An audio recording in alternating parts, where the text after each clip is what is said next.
Башта татарча аудио яңгыраячак. The English version will follow after. Кырлаш. Канаданың шибәр һәм көчле кызлары панносы.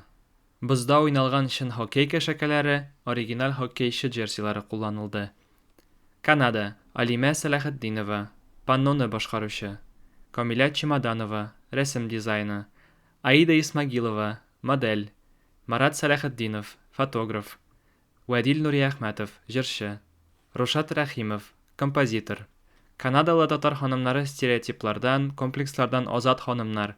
Хоккейны да шәп уйный, өчпочмагын да пешерә, шибәр һәм көчле хатын-кызлар.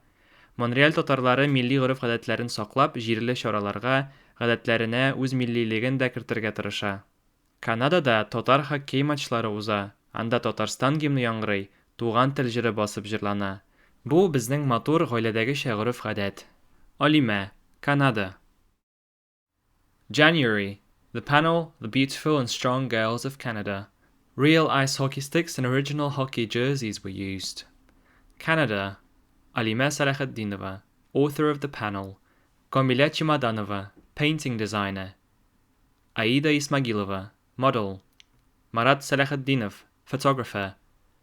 Vədil Nuriəxmətov, singer. Rushat Rəximov, composer. Stereotypes about Canadian Tatar women are not accurate. They can play hockey and bake traditional ishpishmak. These women are beautiful and strong. The Montreal Tatars are doing their best to preserve their traditions and incorporate their nationality into local events and customs.